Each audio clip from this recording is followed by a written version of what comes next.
Bueno, buenos días a todos y a todas.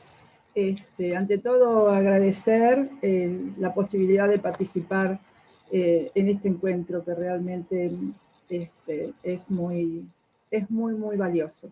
Solo que, bueno, es la posibilidad de realizarlo cada 2 años, pero realmente es muy valioso.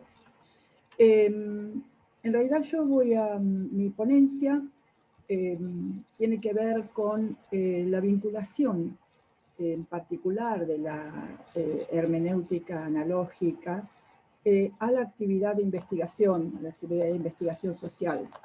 Voy a hacer una introducción en el tema de hermenéutica, sobre todo hermenéutica gadameriana, y luego los aportes o lo que voy viendo, lo que voy estudiando de hermenéutica analógica, y tratar de hacer evidente cómo, no me gusta hablar de utilidades, sino cómo permite la hermenéutica analógica y en general la hermenéutica profundizar en el análisis de un conocimiento, profundizar en el análisis sobre todo en el discurso de las entrevistas.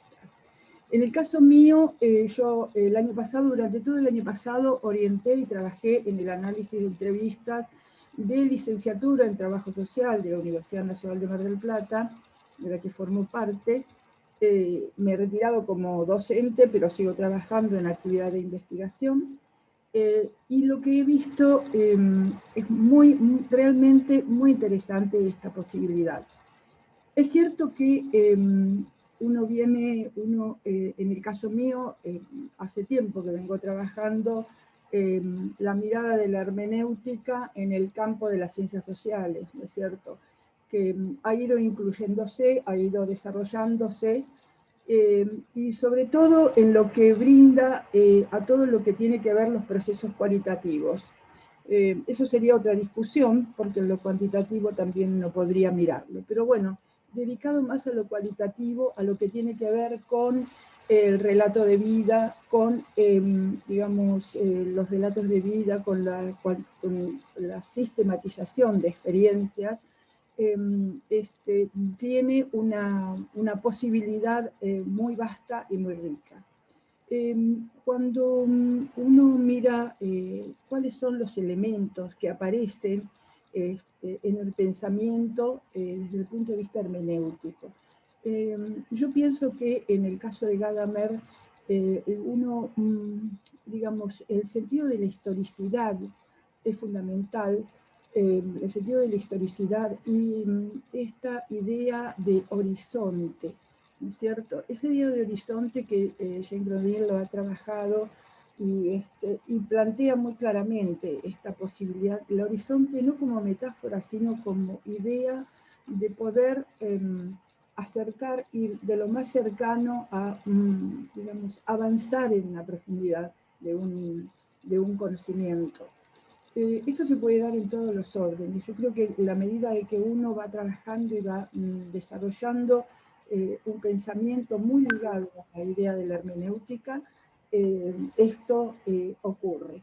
En el caso de, cuando hablamos de horizonte, no se está tratando de, no se piensa en realidad como si fuese una fotografía, sino la idea, más allá de que, también en los museos, trabajando desde lo que son las instalaciones, también uno podría tener una mirada claramente hermenéutica, pero bueno, no es mi especialidad.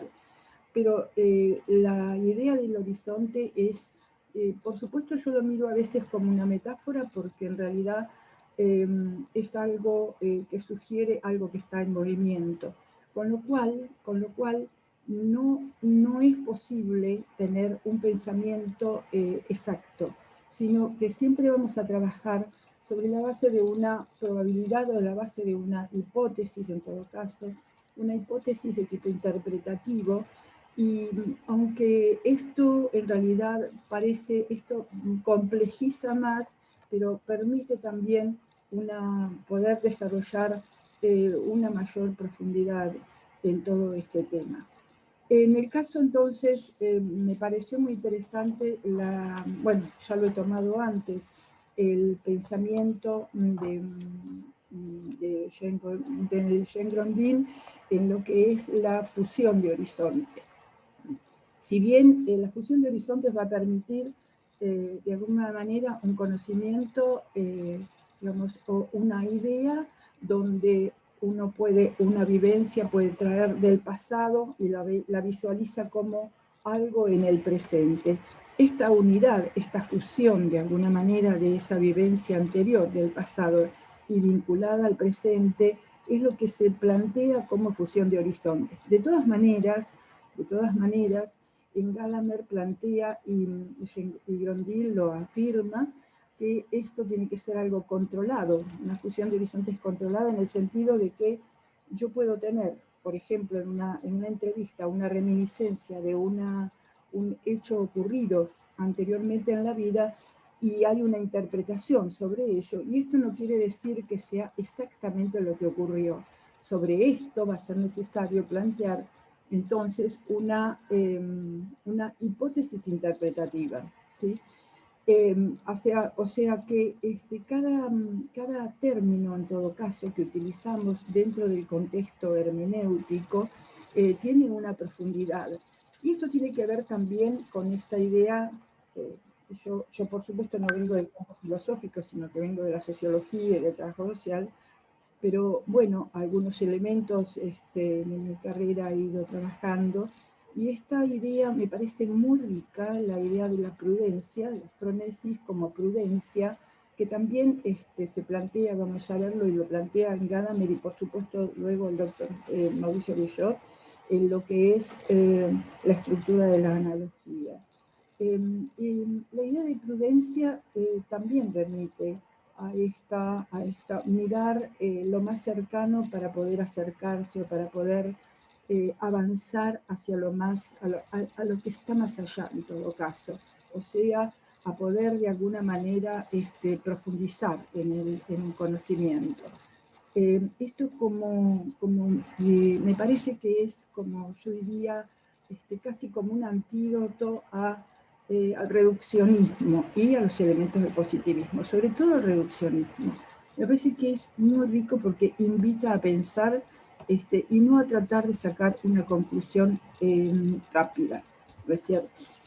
En el caso de la hermenéutica analógica, me parece, yo cuando empecé a leer al doctor Mauricio Billot, realmente no había trabajado, había leído algo de analogía en Gadamer, pero en este caso, toda la obra de Mauricio, sobre todo trabajando en profundidad el texto de elementos en la hermenéutica analógica, a mí me fue muy, digamos, muy enriquecedor en realidad, porque la hermenéutica analógica lo que hace es justamente abrir esta idea de analogía, el concepto de analogía.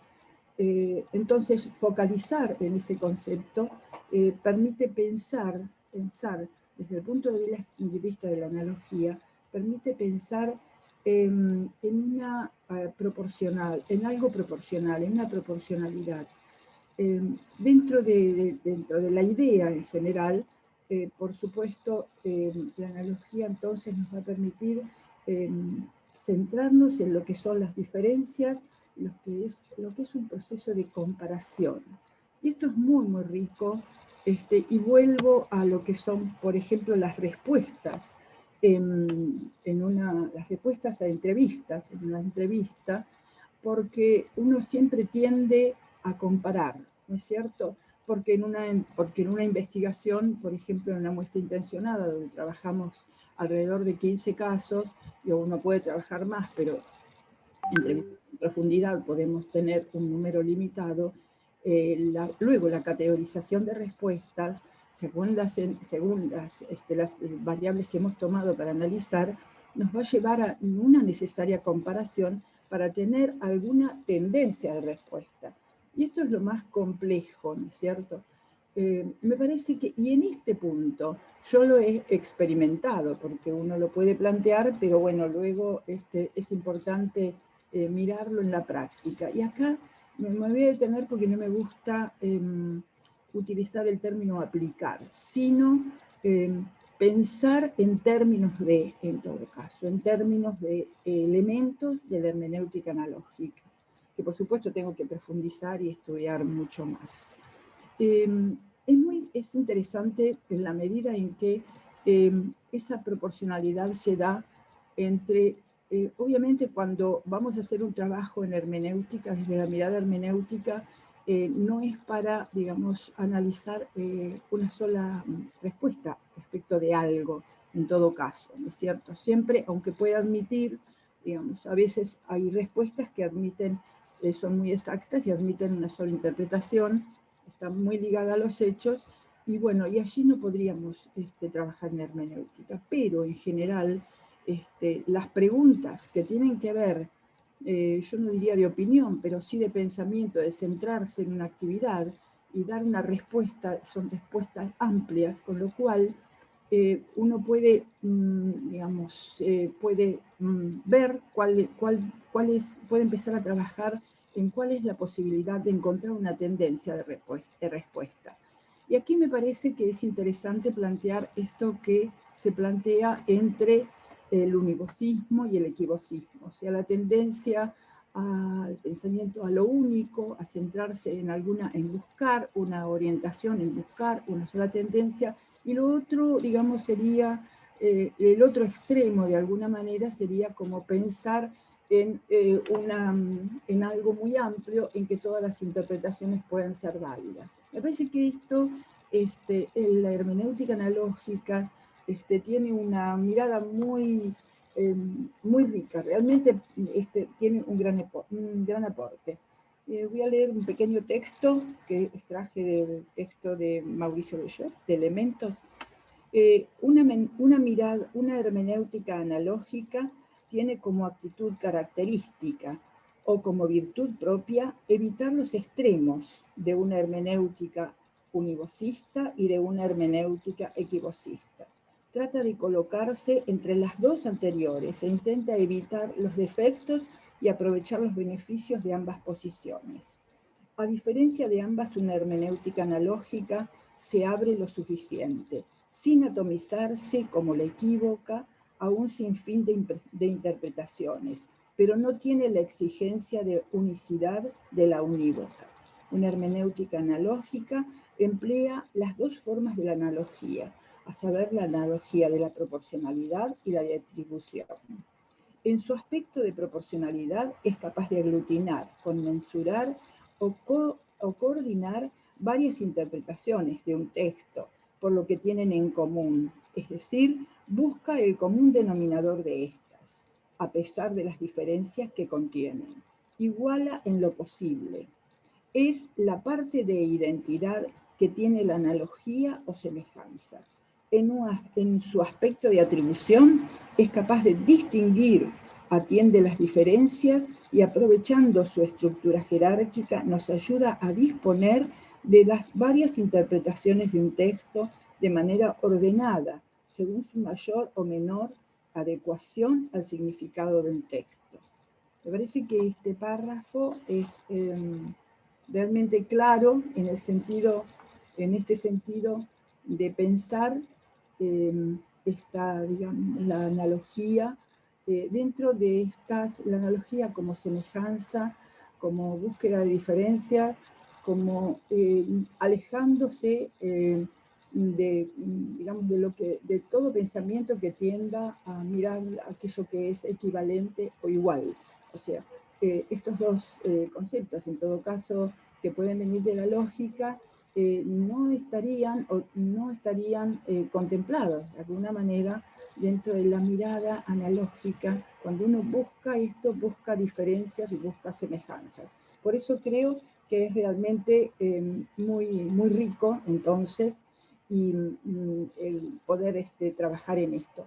La idea de proporcionalidad va dirigida a este tema, y también la idea de atribución como posibilidad de encontrar, digamos, una jerarquía o buscar elementos comunes claramente respecto de un texto. En la experiencia que yo trabajé el año pasado, es una de las experiencias que es un poco la que yo desarrollaba aquí en la ponencia, es una tesis que trataba de trabajo social, que trataba de relacionar lo que es los procesos de formación académica y la inserción profesional de los graduados. Digamos.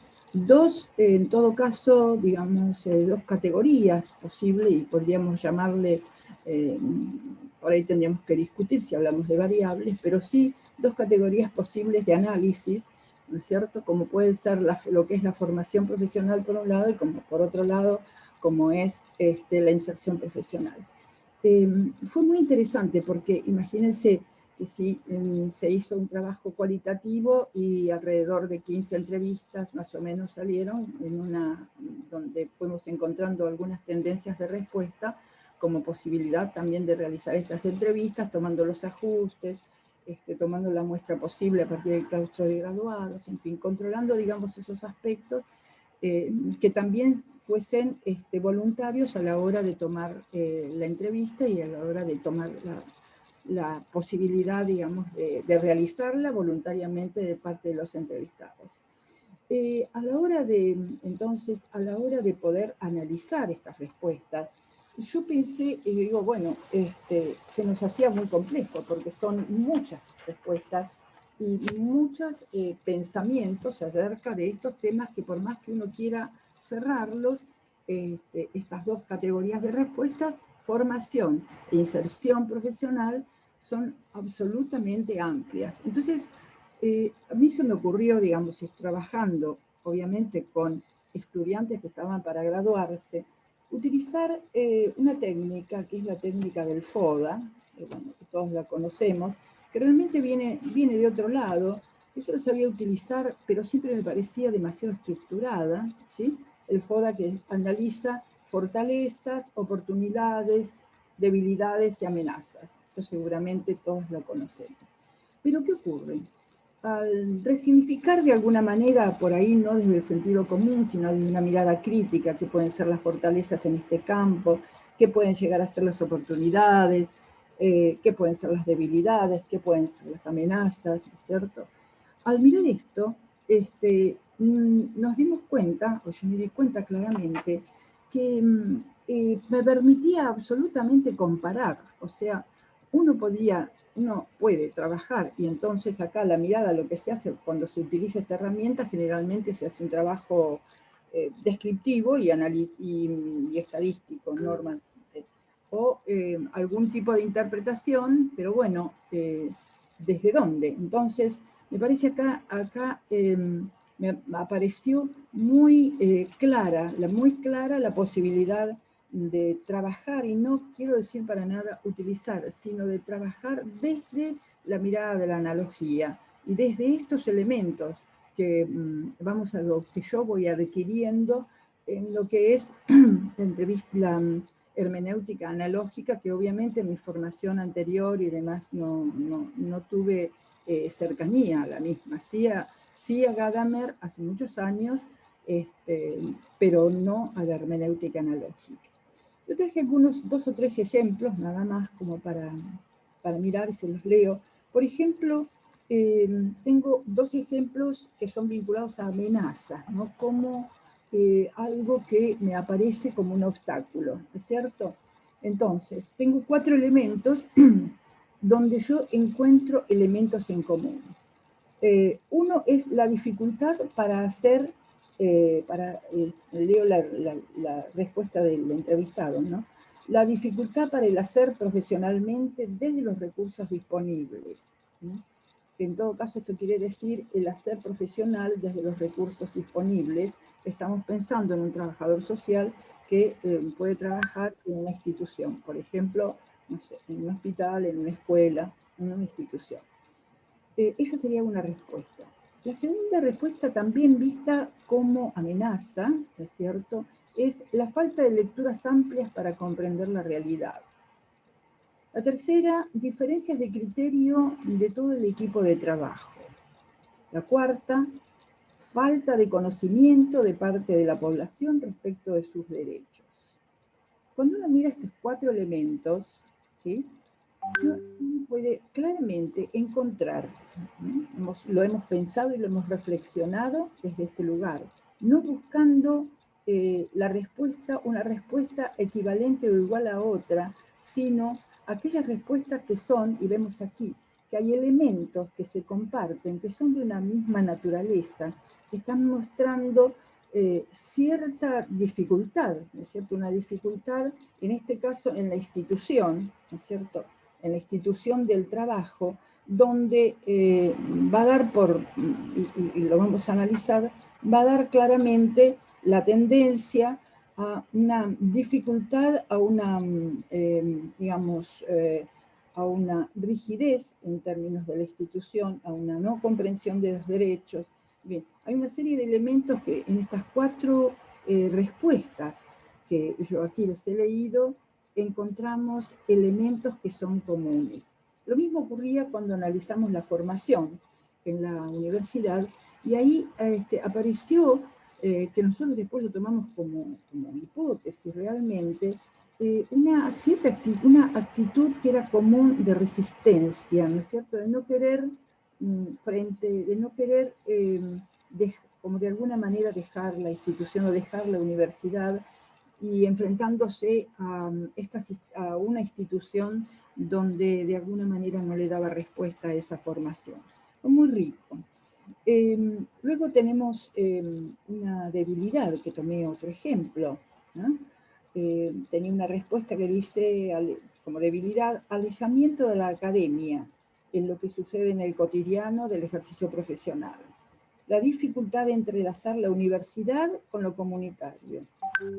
Formación de posgrado arancelada, que limita siempre posibilidades. La búsqueda individual de otras orientaciones de formación en otras universidades. Cuando uno analiza, yo acá obviamente no puse las 15, sino tomé 4 elementos, 4 respuestas, pero uno ya va viendo en estas 4 respuestas elementos que aparecen, que son de una misma naturaleza, que pensado digamos, desde la mirada hermenéutica, ¿cierto? Y de hermenéutica analógica, esto hace a correrme o a correr el investigador de la idea de lo igual o de lo equivalente, sino de la búsqueda de que esto es lo que encuentro aquí, pero en todo caso, puedo llegar a profundizar, pero sí puedo realizar, en todo caso, o poder tratar de realizar una hipótesis de tipo más interpretativo. Esto es en general lo que he venido trabajando, y realmente con mucha satisfacción, ¿no es cierto?